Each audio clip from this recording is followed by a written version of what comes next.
Hola, buenos días a todos. Mi nombre es Purificación García Segovia y soy profesora e investigadora en el Departamento de Tecnología de Alimentos de la Universidad Politécnica de Valencia.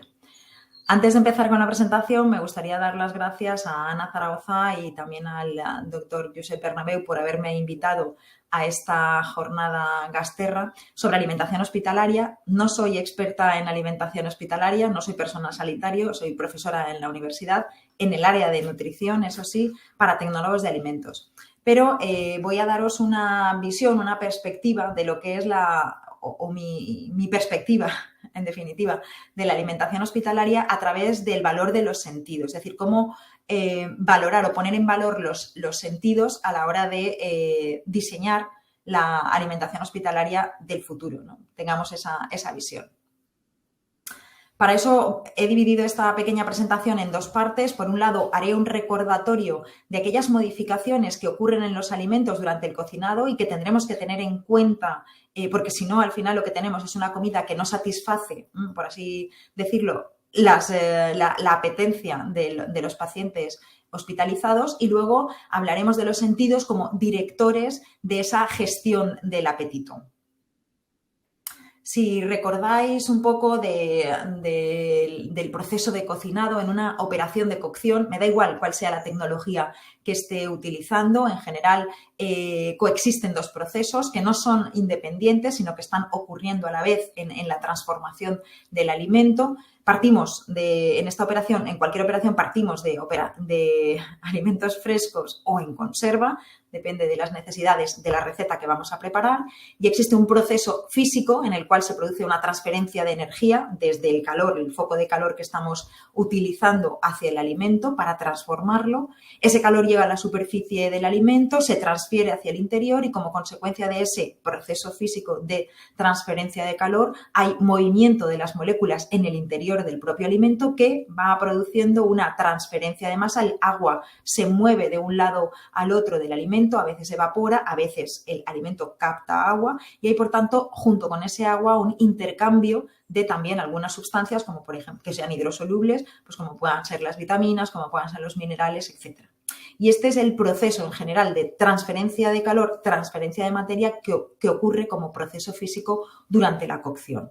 Pero además también ocurren una serie de modificaciones en el alimento que son modificaciones de tipo químico, ¿no? Reacciones químicas. Esa transferencia de calor, esa transferencia de materia, lo que desencadena son una serie de reacciones químicas que producen cambios en la propia naturaleza del alimento, cambios también en el sistema físico-químico y cambios estructurales en los componentes del mismo. Como consecuencia de estas transformaciones físicas y transformaciones químicas durante cualquier proceso de transformación culinaria, tenemos un producto cocinado, que lo hemos cocinado porque lo que observamos, lo que queremos de él es que sea mucho más palatable, mucho más fácil de comer, mucho más gustoso, etc. ¿No? Esa es la ventaja que en definitiva tiene el procesado o el cocinado de los alimentos.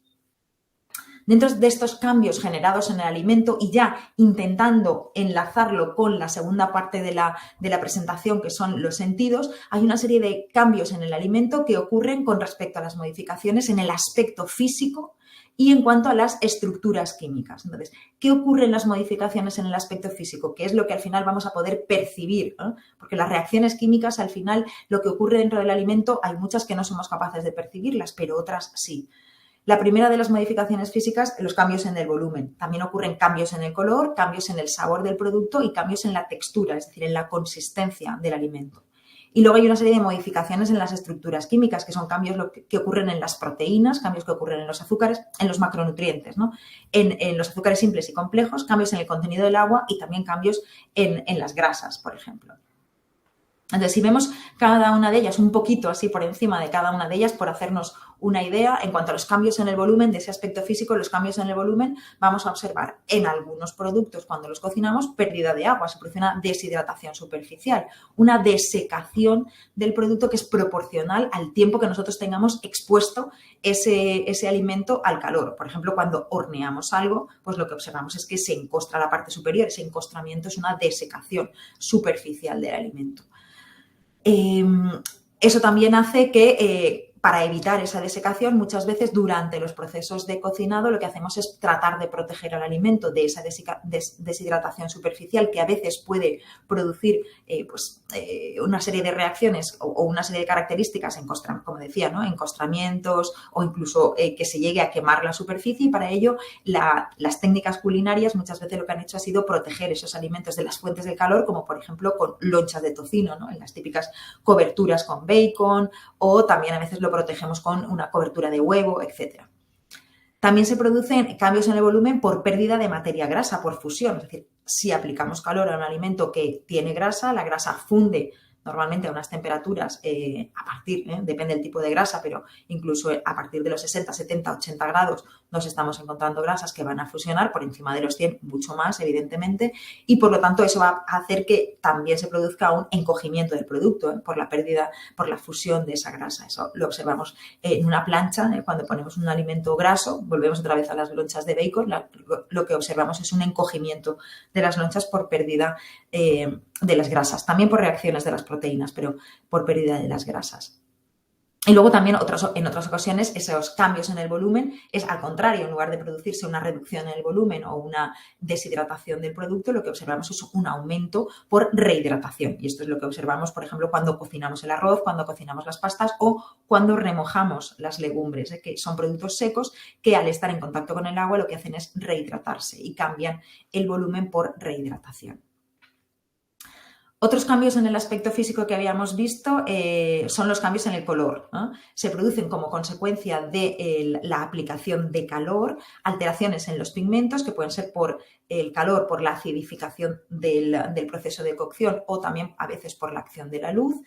También se producen cambios en el color por la caramelización de los azúcares, y eso lo observamos rápidamente cuando hacemos el caramelo para un flan, ¿no? Tenemos que el azúcar va subiendo de color conforme van produciéndose reacciones típicas que van a dar lugar a esa caramelización. Y luego otros pardeamientos, que son los pardeamientos proteicos por reacciones entre proteínas y azúcares a altas temperaturas, las conocidas como reacciones de Maillard y todas sus reacciones secundarias, que nos van a dar también esos colores pardos y además los sabores característicos de los pardeamientos. También la caramelización nos va a dar un sabor característico, que es otra de las reacciones que veremos a continuación, ¿eh? Los cambios en el sabor de los alimentos. Cuando cocinamos un producto pueden ocurrir varias cosas. Por un lado, que el producto capte sabores del medio de cocción. Es lo típico que nos planteamos los valencianos cuando hacemos la paella. Utilizamos un arroz bomba que no se pasa pero no capta tanto los sabores porque no absorbe tanta agua. Utilizamos un arroz que absorba más agua y por lo tanto que también atrape los sabores como consecuencia de esa transferencia que hemos visto antes, proceso físico, transferencia de masa que va a ocurrir durante los procesos de cocción. Entonces podemos tener esa captación de sabores del exterior. También se liberan sustancias volátiles, es decir, cuando cocinamos nuestra cocina huele, huele porque las sustancias volátiles que forman parte de los alimentos se escapan como consecuencia de los procesos de cocción, como consecuencia del aumento de temperatura. También se producen como reacciones físicas el desarrollo de sabores característicos, como reacciones químicas. Las reacciones químicas que tienen lugar durante los procesos de cocinado van a dar lugar a sabores. Hemos dicho los sabores que aparecen como consecuencia de los pardeamientos, como consecuencia de las reacciones de Maillard, el sabor típico de la cocción del pan. Otro de los procesos que ocurren en los cambios de sabor es la solubilización de sustancias sápidas. Otra de las técnicas en cocina que se utilizan es el sofrito. Nosotros sofreímos algo para que durante el proceso de sofrito de nuestro producto con el aceite vayan a producirse una serie de reacciones químicas que desarrolle sabores característicos, esas reacciones de Maillard, caramelizaciones, etc. Pero después lo que hacemos una vez que hemos sofrito el producto para reaccionar y para que se obtengan esos sabores, lo que hacemos es añadirle agua para que durante el proceso de solubilización de esas sustancias que hemos generado, lo que se produzca es que el caldo al final tenga el sabor característico. Entonces se produce la solubilización de las sustancias sápidas que habíamos producido durante la etapa previa de preparación. Otras de los procesos que se producen por difusión y ósmosis, movimientos, como hemos visto antes, de transferencia de agua y de componentes solubles entre el alimento y el caldo de cocción, pues lo que tenemos son migraciones desde el alimento hacia el medio o desde el medio hacia el alimento, ¿no? Que es muchas veces lo que estamos haciendo, o cuando lo que queremos hacer, o cuando añadimos al medio de cocción guarniciones, condimentos, hierbas aromáticas para que todo eso al final difunda hacia el interior del alimento o me proporcione un sabor característico al producto. Fijaos que las migraciones desde el medio al alimento ahora las entendemos muy bien cuando pensamos en los procesos de ósmosis que hacen los cocineros, ¿no? Que en una bolsa de vacío ponemos un caldo con determinado sabor, ponemos en el interior un producto, lo que hacemos es cerrarlo al vacío. Al cerrar al vacío lo que hacemos es extraer el aire del interior de los poros del alimento y cuando reabrimos la bolsa o rompemos el vacío lo que ocurre es un efecto esponja. Esos poros que se han quedado vacíos de aire lo que hacen es llenarse del líquido de cocción o del líquido donde estaba sumergido el producto y por tanto lo que estamos haciendo es también aumentar las características sápidas de ese producto. La cuarta característica de los cambios del aspecto físico de los productos, de los alimentos cuando los cocinamos, es cambios en la textura, es decir, en la consistencia del producto. Todos tenemos en mente la coagulación de las proteínas, que por efecto de la temperatura durante el cocinado se desnaturalizan, es decir, pierden su estructura primaria y por lo tanto en muchas ocasiones lo que ocurre es un endurecimiento de las mismas. Este proceso de coagulación o de desnaturalización es proporcional al tiempo de cocción y también al tipo de alimento que estemos cocinando. En las carnes, normalmente la coagulación de las proteínas es lo que determina en la cocina, ¿no? El punto final de cocción. ¿Cómo quieres el filete? ¿Poco hecho, en su punto o muy hecho? Es decir, con las proteínas poco coaguladas en el punto de coagulación o muy coaguladas. Es decir, que ya no salga sangre porque ya se han, endurecido todas las proteínas. Otro de los cambios de textura observables en los macronutrientes, por ejemplo, es la gelatinización del almidón. Es decir, nosotros lo que hacemos es cocinar los almidones para que las cadenas de azúcares que tienen los almidones, las cadenas de glucosa que forman el almidón, se abran y, por lo tanto, al hidratarse lo que van a hacer es aumentar la viscosidad y ese aumento de la viscosidad nos permite espesar las salsas. Es decir, al final lo que estamos haciendo es rehidratar, abrir el almidón también, gelatinizarlo y aumentar, por tanto, la viscosidad. Se produce ese cambio de textura. Otro de los fenómenos que ocurre también durante otro proceso de cocinado del almidón es justo el contrario, es la dextrinización. Es decir, que el almidón, en lugar de hidratarse y volverse viscoso, lo que hace es volverse crujiente. Esto lo hacemos cuando calentamos el almidón en un medio seco. Lo que hacemos es, por ejemplo, en el caso del arroz vaporizado, nosotros tenemos un arroz, le damos un pequeño golpe de humedad que permita que el almidón empiece a hidratarse y empiece a abrirse, pero una vez que ha empezado ese fenómeno de hidratación, lo que hacemos es someterlo a un proceso de calentamiento en medio seco, es decir, quitamos toda la humedad de nuevo, de manera que el almidón que había empezado a gelatinizarse y a abrirse para poder hacer su función de espesamiento, se encuentra que de repente pierde otra vez el agua. Entonces vuelve a retornar a una estructura de recristalizar, pero ya no es la estructura inicial de lo que llamamos la estructura nativa, sino que es una estructura cristalina diferente que hace que ese almidón, cuando tratamos de volver a hidratarlo, pues no sea tan fácil. Y por lo tanto, la característica principal de los arroces vaporizados es que no se pasan porque tardan más o tienen menos capacidad para absorber el agua y, por lo tanto, esa es la ventaja de la dextrinización del almidón, por ejemplo. Esa crujencia que le proporcionamos por empezar a cocerlo en un medio húmedo y luego quitarle la humedad en medio seco.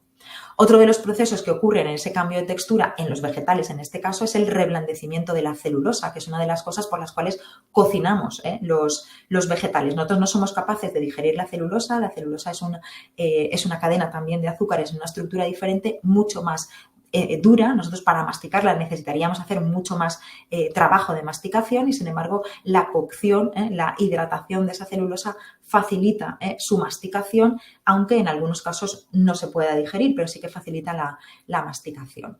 En el caso de las legumbres, que también tienen, sobre todo en las paredes de las legumbres, la celulosa, pues lo que hace es fácilmente que después se produzca la rehidratación más fácil de la legumbre durante la cocción del producto. Vale, las reacciones o las modificaciones químicas. Hemos visto algunas cosas que ocurren físicamente, cambios de color, sabor, textura de los productos, y luego tenemos las modificaciones químicas, es decir, qué le ocurre a las proteínas cuando cuando se desnaturalizan, lo que hemos visto? Pues una de las cosas que le ocurren son que pierden solubilidad, ¿no? Esto lo entendemos muy fácilmente cuando tenemos un huevo, ¿eh? Al cocer el huevo, lo que se produce es la desnaturalización de la albúmina y esa albúmina ya no es soluble. Antes que cogíamos un huevo, lo ponemos la clara del huevo, la ponemos en agua y fácilmente se solubiliza. Cuando cambia su estructura ya no es soluble, ¿no? La coagulación lo que hace es pérdida de la solubilización de las proteínas, de la capacidad de solubilización. También la capacidad de desnaturalización varía dependiendo del entorno, ¿eh? Cuando hay sales, azúcares, almidones, grasas en un alimento, pues lo que ocurre es que aumenta la temperatura de coagulación y eso lo vemos, por ejemplo, cuando hacemos una crema de huevo. Como hemos añadido azúcar, cuando hemos añadido otros componentes, pues la coagulación del huevo, que antes se produce a unas temperaturas a lo mejor de 60, 65 grados, cuando añadimos azúcares, etcétera, la coagulación aumenta la temperatura. Bueno, también es lo que decía, ¿no? El huevo en las cremas ricas de pastelería con almidones, etcétera, pues no coagulan hasta los 95 grados. Por eso es muy importante tenerlo en cuenta cuando estamos cocinando las cremas de pastelería, que hay que llegar a esas temperaturas para que se produzca la coagulación de la crema de huevo o también la hidratación que aumenta la viscosidad del almidón, pero ojo, también es para mantener la seguridad alimentaria, porque si no alcanzamos esa temperatura, el huevo lo tenemos crudo y pueden crecer microorganismos. La única proteína que no se transforma por efecto del calor, no se desnaturaliza por efecto del calor, es la caseína, porque todos calentamos la leche o casi todos nos gusta tomar la leche caliente, sobre todo en invierno, y observamos que cuando calentamos la leche, que tiene un porcentaje muy elevado de proteínas en forma de caseína, esta no se desnaturaliza, no se coagula la leche por efecto del calor. La coagulación de la leche, en este caso, es por efecto de un medio ácido. Para hacer los quesos, para hacer los yogures, etcétera, necesitamos calentar suavemente la leche, pero después añadir un medio ácido si lo que queremos es coagularla, si lo que queremos es obtener ese cuajo típico que nos permite hacer productos lácteos. Y otra de las características, otra de las excepciones es el colágeno de la carne, que en este caso no se desnaturaliza, sino que el colágeno es una proteína que por efecto del calor húmedo lo que hace es transformarse en gelatina, que todos conocemos que para hacer las gelatinas tradicionales lo que utilizamos es el colágeno animal, también se pueden utilizar ya determinados gelificantes vegetales, pero tradicionalmente se ha utilizado el colágeno animal que da esa textura gelatinosa que es sólida cuando se enfría, pero que en caliente es líquida y que nos da también una textura muy fácil de comer, etcétera, y que se utiliza mucho también en la alimentación, en este caso hospitalaria. ¿Qué otras modificaciones químicas ocurren? Pues cambios en los azúcares simples. Cuando calentamos el azúcar sólido, que es azúcar en polvo, el normal, pues vemos que por la estructura cristalina que tiene el azúcar tiene retenida una pequeña cantidad de agua y por efecto del calor lo que hace es que ese agua comienza a solubilizar el azúcar hasta que al final nos da esa característica típica del caramelo que va transformándose con los diferentes puntos de caramelización del azúcar, desde el punto hilo, bola, etcétera, hasta que llegamos al caramelo final.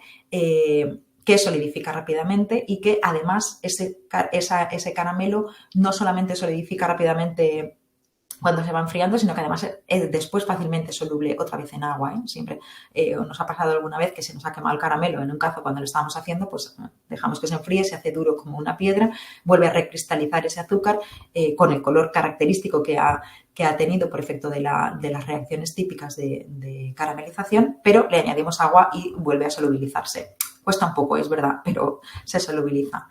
Y luego también tenemos los cambios que ocurren en los azúcares simples de los jarabes, es decir, a veces no partimos de un azúcar en polvo, sino que partimos de un jarabe, un TPT, ¿no? Tenemos la misma cantidad de agua que de azúcar ya solubilizado y lo que hacemos al calentar es ir eliminando el azúcar y por lo tanto observamos cómo va cambiando también la consistencia y la viscosidad del azúcar, que también depende de la concentración de la cual partimos, ¿no? Conseguimos evaporar todo el agua, tendríamos azúcar otra vez que va concentrándose y puede llegar a una caramelización. Tardaría más tiempo porque debemos evaporar el agua antes, ¿no? Y por lo tanto es mejor partir de azúcar en polvo para hacer un jarabe. Pero industrialmente los jarabes en la industria se parten de jarabes de azúcar normalmente. Y luego estos jarabes tienen muchísimas utilizaciones, ¿no? En cocina, en confitería, etcétera. La tercera característica o las terceras reacciones químicas que vamos a ver es la que se producen en los azúcares complejos. Ya hemos hablado de ellas, la gelatinización, acordaos, calor húmedo y almidón, lo que hace es aumentar la viscosidad y por lo tanto lo puedo utilizar para aumentar también la viscosidad en salsas, cremas, etcétera. Tenemos esa solución que se llama solución coloidal, que al final es una solución espesa que nos va a favorecer la formación de esas cremas que conforme vayamos aumentando o eliminando agua en ese almidón, pues vamos a tener al final un engrudo. Yo recuerdo que de pequeñas, cuando se nos acababa el pegamento y mi madre nos quería mantener ahí pegando cosas en papelotes y haciendo algún tipo de trabajo manual, pues nos hacía harina con agua, calentaba, ponía más cantidad de harina que de agua hasta que al final eso se transformaba en una sustancia viscosa que además es pegajosa, ¿no? Que te sirve pues para hacer esa función de fijación. Y luego lo que habíamos hablado en los azúcares complejos, en el almidón, de la dextrinización, de ese calor seco, el primer golpe calor húmedo y luego calor seco, que lo que hace es recristalizar el almidón y por lo tanto que después en fases posteriores sean más difíciles de absorber el agua. Las últimas de las modificaciones químicas es los cambios en el contenido de agua, las pérdidas de agua, lo que hemos visto también antes en la parte física, la deshidratación que se produce por la evaporación, por ebullición del agua. Cuando cocinamos algo se produce ebullición del agua de cocción, pero también están habiendo cambios en la cantidad de agua que contiene el alimento. La cantidad de agua que contiene un alimento es lo que llamamos actividad de agua. Y esa actividad de agua es un concepto físico-químico del producto que es muy interesante porque en productos con baja actividad de agua, con actividad de agua por debajo de 0,7, los microorganismos no pueden crecer porque no tienen agua disponible para crecer, ¿no? Entonces, la actividad de agua es también un indicador de la seguridad que tienen algunos productos alimentarios, de la seguridad frente al crecimiento de microorganismos.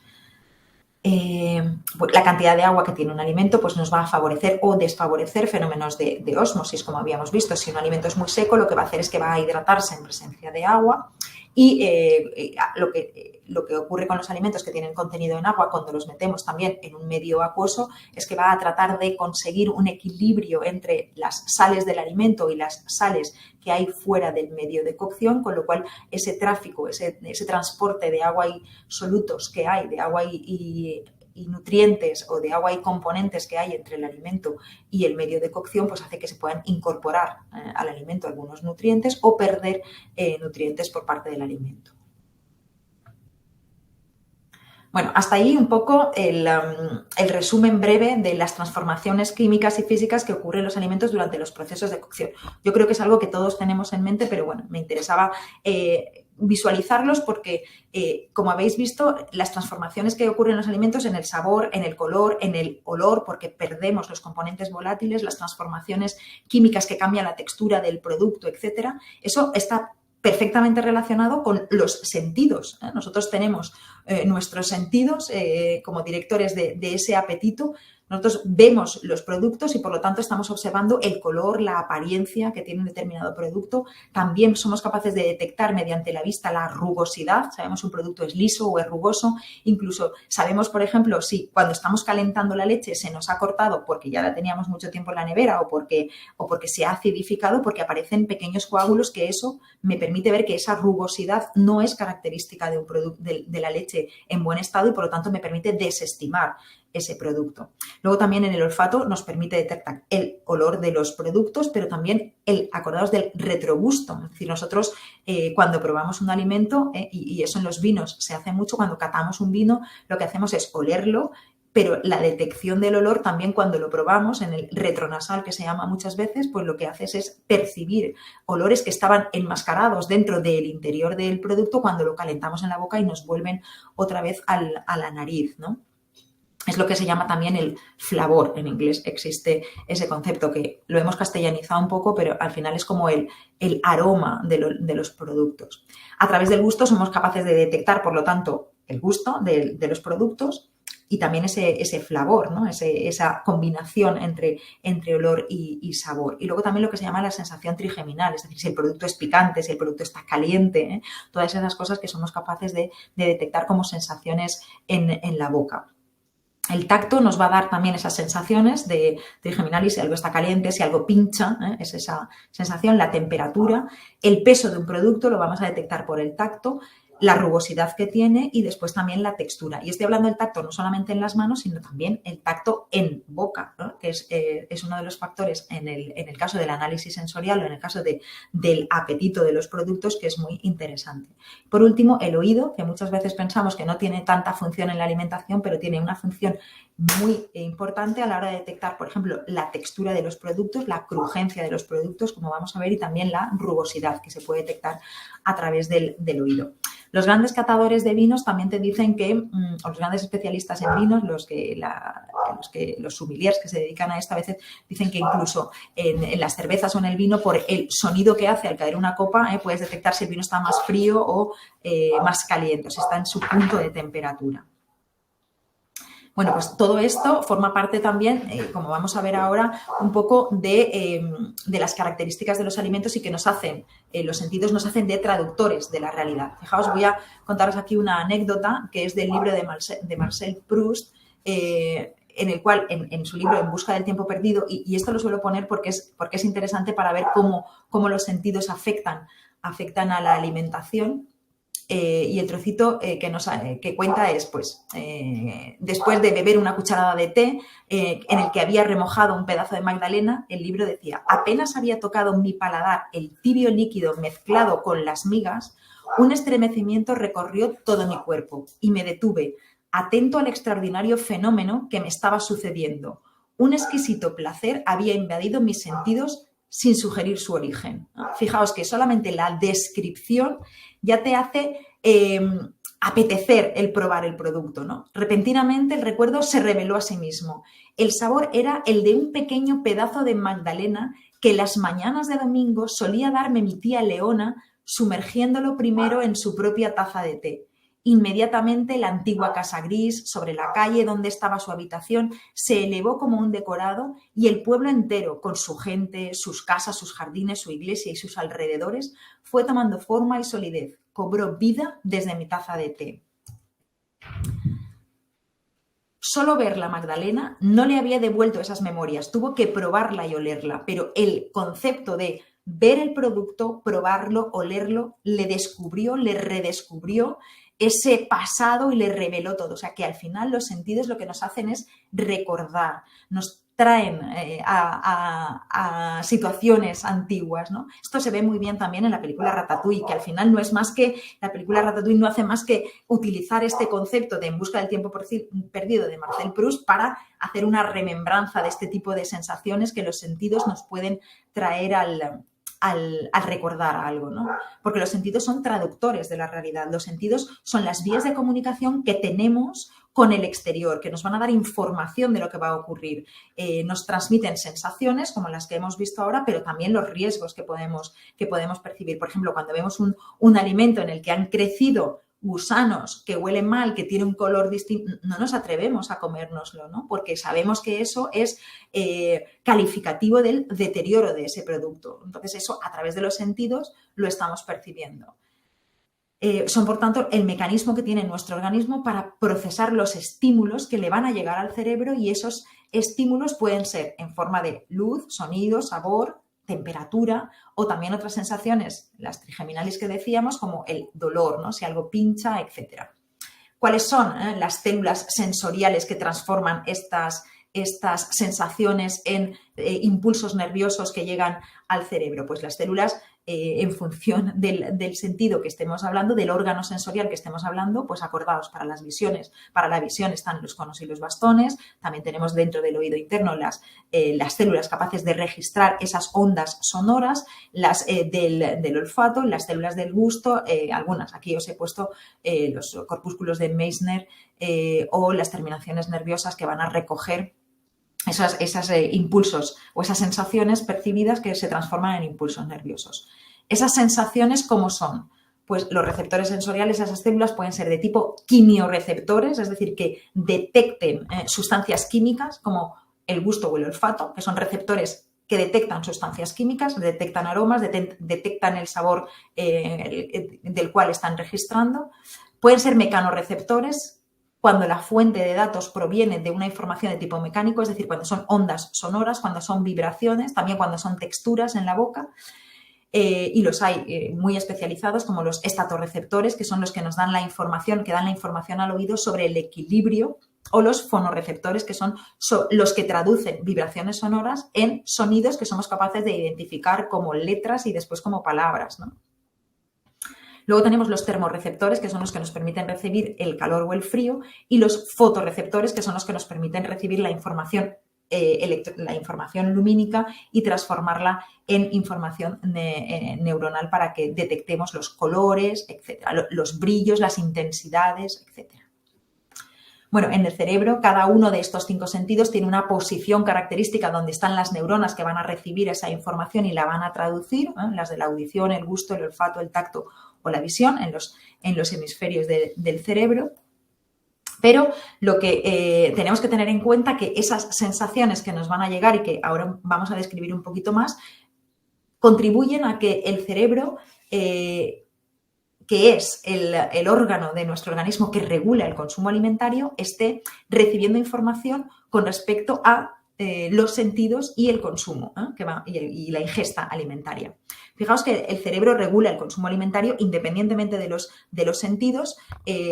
Por un lado, en el hipotálamo, que tenemos el núcleo paraventricular y el ventromedial, que son lo que llamamos el centro de la saciedad. De tal manera que si ese centro de la saciedad no funciona correctamente, no tiene el número de receptores adecuado o están dañados por algún motivo, y esto hay algunos estudios muy interesantes, sobre todo con ratones, que es lo que se ha trabajado hasta el momento, en el que si estos dos centros están dañados o no tienen el número de receptores adecuados a las señales que van a registrar, se rompe la sensación de saciedad y por lo tanto comeríamos indefinidamente, no tendríamos nunca sensación de saciedad. ¿Eso en qué se traduce? Se traduce que si el centro de saciedad no funciona, podemos llegar a tener hiperfagia y por tanto derivar en una obesidad.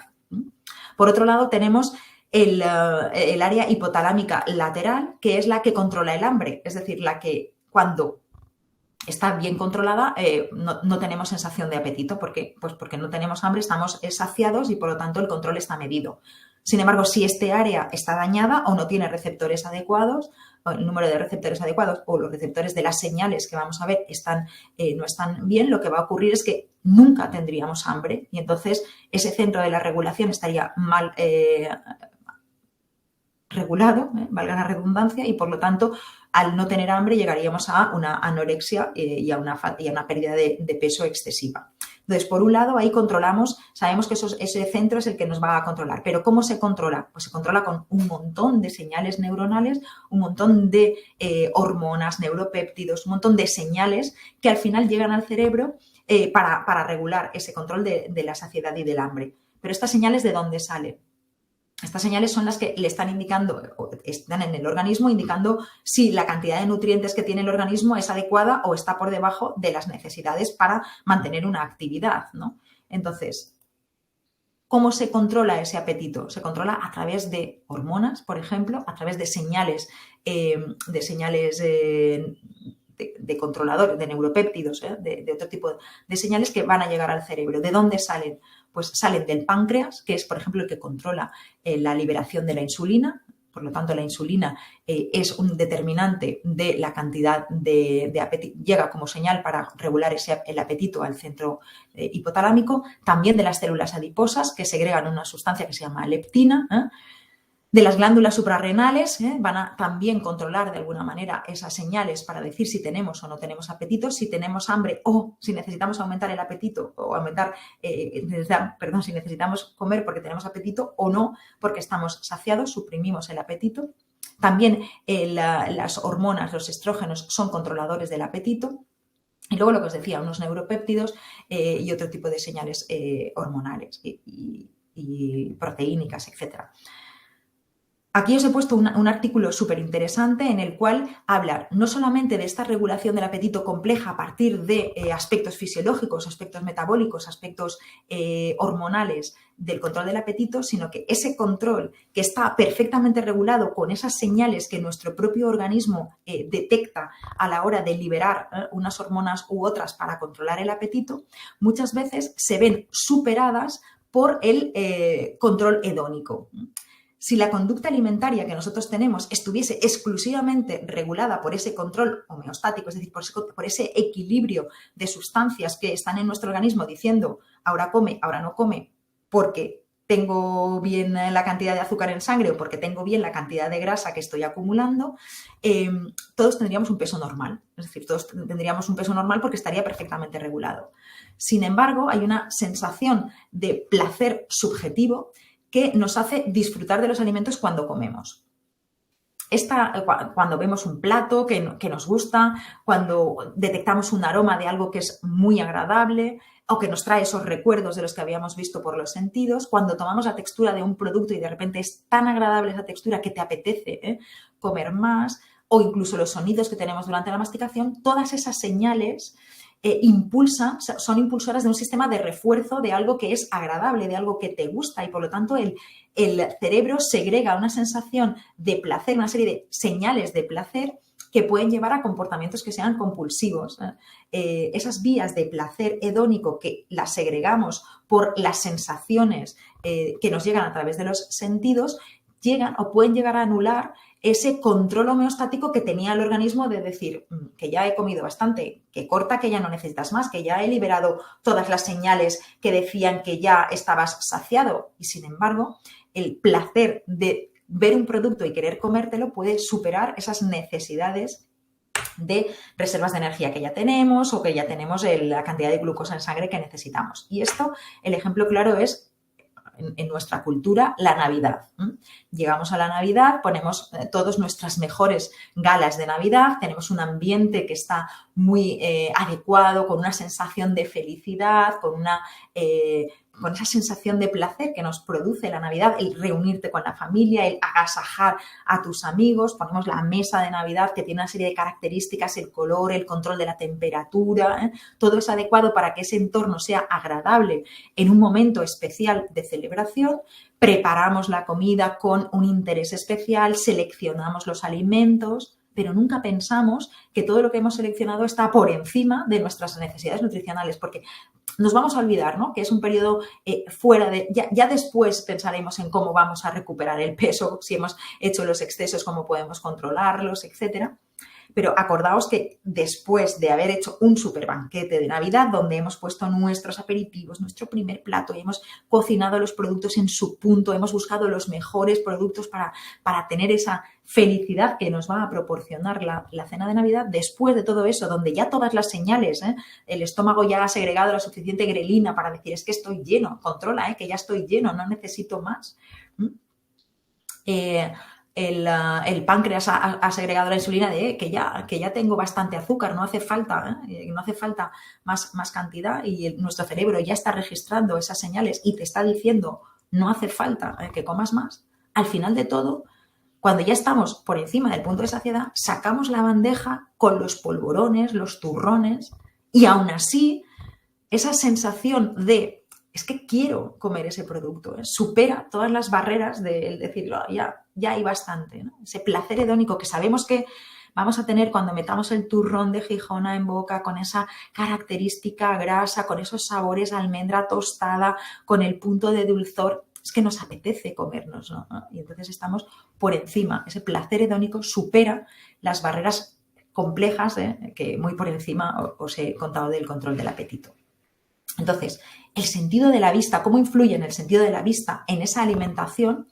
No para estar por encima de las necesidades nutricionales, sino para jugar con ese sentido, cómo el efecto del color hace que seamos capaces de querer probar un alimento o no probar un alimento, o el tamaño de ese alimento que somos capaces de percibir por la vista. La vista valora el color, pero también valora la apariencia de los alimentos, la forma, la superficie, la textura que tiene un determinado plato, el color, la combinación de colores. Todo eso repercute en la ingesta. Y hay trabajos súper interesantes, trabajos científicos de compañeros que trabajan en análisis sensorial y en la relación entre el análisis sensorial y el consumo de alimentos, donde, por ejemplo, si los productos, un trabajo sobre chocolate y galletas, que si los productos están troceados, si tenemos un producto y lo troceamos, pues al final comemos menos porque nos da la sensación de que estamos comiendo más cantidad, ¿no? Porque está en trocitos. Tenemos que hacer el trabajo ese de cogerlo con la mano, meterlo en la boca, diferentes trocitos, y eso, digamos, que contribuye a comer menos. Si ponemos indefinidamente trocitos pequeños, podemos comer y no tener control si el producto está bueno. Pero si tenemos que comer una galleta y la partimos en trozos, aunque solamente sea una o aunque solamente sea un trocito de chocolate partido en trozos, nos da la sensación de que hemos comido más por el hecho de que estaba en trozos más pequeños.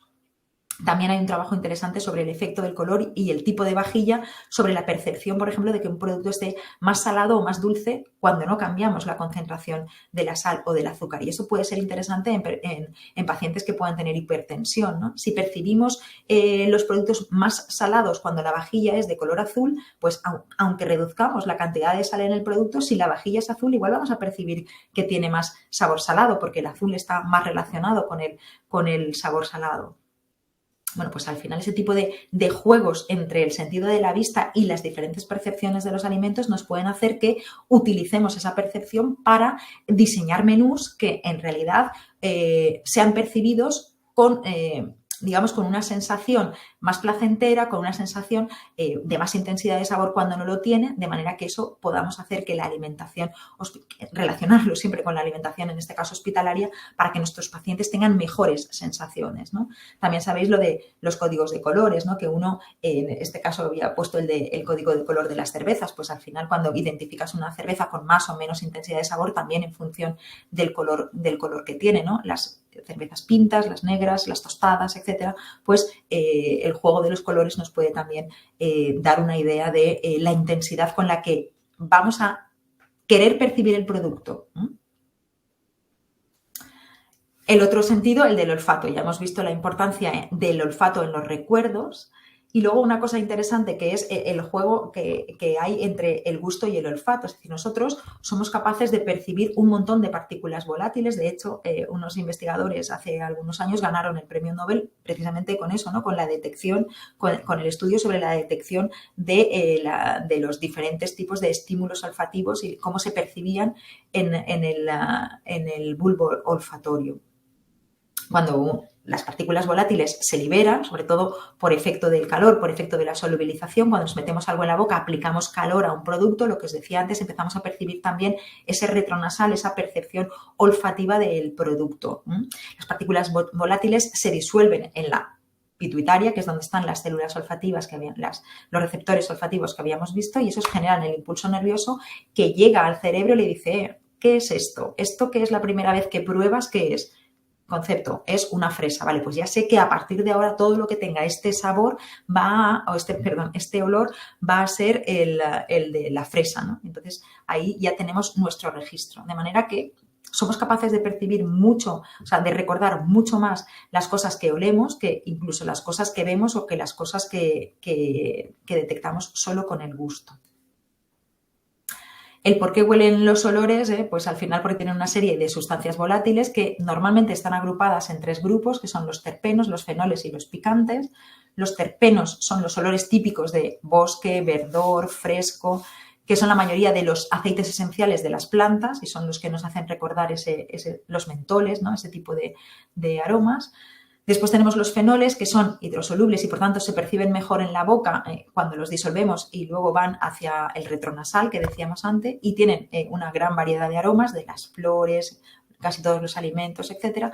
Y luego los picantes, que no son propiamente olores, sino que se producen por 2 tipos de sustancias. Por un lado, lo que llamamos los tiocianatos, que son sustancias microscópicas y por tanto que se volatilizan muy rápido y se cuelan por la nariz para provocar el picor. Y el típico es el de los jengibres, etcétera. También el rábano daikon que es el de las... no me sale ahora el nombre. Bueno, ya me acordaré. Y después la otro tipo de sustancias que son las aquilamidas, que son más pesadas, se quedan más en la boca, no suelen subir a la nariz y es lo que nos da la sensación de dolor en la boca, en la mucosa bucal y en la lengua y es el caso característico de los picantes, ¿no? El picante que te queda cuando comes algo muy intenso, esa sensación de picor, de comerte un chile, jalapeño y esa sensación de que te está quemando la boca, pues se debe a esas moléculas de tipo aquilamida. Ay, no me sale el nombre de lo que os quería decir. Bueno, Luego, lo que decíamos, la relación entre el sentido de gusto y el olfato. Al final nosotros somos capaces de detectar solo 5 sabores: el sabor amargo, el sabor salado, el sabor dulce, el sabor umami y el sabor ácido. De manera que cuando yo digo esto es sabor fresa, la fresa no tiene un sabor. El sabor de fresa es sabor dulce y ácido. El dulce y el ácido es el fresa. Lo que yo detecto como el reconocimiento de una fresa son la combinación de algo dulce y ácido con una serie de aromas de tipo fenoles que me recuerdan a ese producto que yo he visualizado como una fresa. Entonces, el sabor fresa realmente corresponde a un dulce, a un equilibrio dulce-ácido con los aromas característicos de ese producto. Vosotros sabéis que al final las papilas gustativas, que son las células que detectan los sabores, están distribuidas por toda la lengua. La teoría inicial decía que en la punta de la lengua teníamos sabor más dulce, después teníamos los salados en los laterales, etc. Hoy en día se sabe que la distribución es heterogénea, es decir, que sí que es verdad que hay más células, más papilas que detectan el dulce en la punta, pero que están distribuidas por toda la lengua, ¿no? Aunque hay una distribución, digamos, como os decía, heterogénea de esas partículas que hacen que detectemos los sabores por toda la lengua, pero con más intensidad en algunas zonas. El gusto, al igual que el olfato, hemos dicho que son quimiorreceptores, detectan sustancias químicas, pero con la edad se va perdiendo. Se pierde mucho antes el olfato que el gusto, por eso las personas mayores detectan solamente sabores básicos, ¿no? Sabores, el ácido, el sabor ácido, el amargo, el dulce, pierden, a la pérdida del olfato perdemos la identificación de muchos productos. También por golpes secos en la cabeza, etcétera, podemos perder el sentido del olfato. Y entonces nos quedan como esos sabores, ¿no? El dulce, el ácido, el amargo. Y además luego lo que perdemos es la capacidad de detectar intensidades, con lo cual necesitamos intensidades más altas de un determinado sabor para poder reconocerlo. Y esto ocurre muchas veces con las personas mayores, sobre todo las institucionalizadas, que con esta pérdida de las capacidades olfativas y gustativas, al final lo que hacen es ir a buscar sobre todo alimentos que tengan sabores muy dulces, ¿eh? El sabor dulce, que es como el sabor que te recuerda sobre todo a la infancia, porque la leche materna es dulce y los primeros alimentos que consumimos de pequeños casi todos tienen ese regusto dulce y al final acaban realmente teniendo mucha afición por este tipo de productos dulces y tal, por el recuerdo que les trae, la memoria gustativa y también porque han perdido esa capacidad, fisiológicamente, esa capacidad de detectar con intensidad los sabores. Luego también las experiencias previas con determinados productos pues condicionan el que los elijamos. El sentido de tacto, bueno, en el caso de los alimentos va a ser interesante, sobre todo en la boca. Evidentemente tenemos distribuidos un montón de células receptoras de diferentes intensidades, de diferentes tipos de tacto, las de presión, las de temperatura, las de frío, etcétera. El tacto se encarga de percibir la textura de los alimentos incluso antes de introducirlo en la boca. Hemos dicho que el tacto en la boca es importante, detectar la rugosidad, la textura, lo fluido que es un determinado producto. Nos da también unas sensaciones, sobre todo con determinados productos. Fijaos en la grasa, por ejemplo, ¿no? En la grasa de un helado que está hecho con una grasa que es soluble a 37, o sea, que funde, perdón, a 37 grados, soluble nunca podría ser, pero bueno, que funde a 37 grados en la boca. Cuando yo me como ese helado, la grasa se funde y me pasan los aromas característicos del chocolate o el aroma que hayamos puesto o el sabor que tenga ese determinado producto, pero sin embargo si la grasa es mala y funde a una temperatura por encima de la corporal, pongamos que funde por encima de 37, pues a 39, 38 grados, yo lo que voy a tener en la boca es una sensación de grasa que se me queda pegada, que no soy capaz de calentarla para que funda y entonces es una sensación desagradable y eso es lo que nos hace diferenciar entre un buen helado y un mal helado, por ejemplo, entre un buen producto y un mal producto, ¿no? El tipo de grasa con el que esté hecho. Luego también una sensación muy interesante que incluso antes de deglutir ese producto ya se detecta en boca es la crujencia, porque nosotros mordemos un producto, detectamos esa crujencia y eso nos hace saber si el producto ya nos va a gustar o no nos va a gustar. Cuando pensamos, fijaos en una patata chip, ¿no? Yo abro un paquete de patatas chips, cojo la patata y la meto en la boca. Si no tiene un determinado nivel de crujencia que yo espero de ese chip, ya me da la sensación de que la patata no está buena. No está rancia, no tiene mal sabor, no tiene microorganismos que hayan crecido y que vaya en contra de la seguridad alimentaria, pero no cruje como yo quiero. Entonces directamente simplemente se ha humectado porque tenía un poro la bolsa y está más húmeda de lo normal y entonces ya no me gusta esa patata porque no tiene la crujencia que yo espero de él, ¿no? Luego también, cuando cogemos un determinado producto con el cubierto, el peso que tiene un cubierto, hay estudios muy interesantes sobre la percepción, si cojo un cubierto metálico o cojo un cubierto de plástico en el mismo tipo de producto, la calidad que yo pienso que tiene un producto u otro, incluso pienso que es diferente y el producto es el mismo, ¿no? Pero si lo pruebo un yogur con una cuchara metálica o con una cuchara de plástico, la percepción de calidad que yo tengo del producto es diferente, ¿no? Entonces, eso también podemos utilizarlo, por ejemplo, a la hora de diseñar la vajilla con la que vamos a utilizar o vamos a tener en una alimentación hospitalaria. Luego, el proceso de masticación o la propia deglución también, el tacto es importante, ¿no? Muchas veces no masticamos bien los alimentos o tenemos disfagia o algún tipo de problema de insalivación y entonces hace que los alimentos más rugosos nos cuesten de deglutir y, por lo tanto, luego vamos a retirarlos de nuestra alimentación. Es interesante también para la alimentación de personas institucionalizadas. Son cosas que se tienen en cuenta ya, ¿no? Pero para que veamos esa relación que a veces nos cuesta visualizar. Y luego el sentido del oído, lo que os decía también, la crujencia no solamente tiene que ver con el tacto en el mordisco, sino también con el sonido. Si yo no registro el sonido que esperaba de esa patata, pues directamente me da la sensación de que no está buena.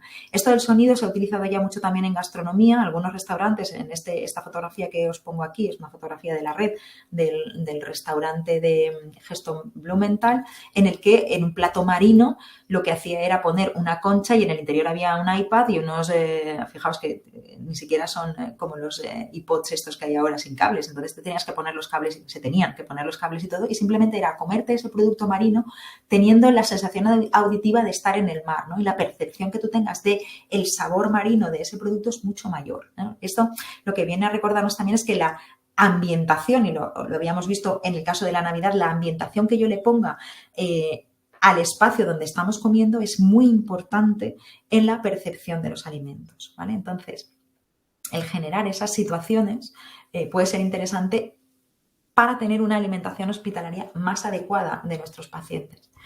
Conclusiones.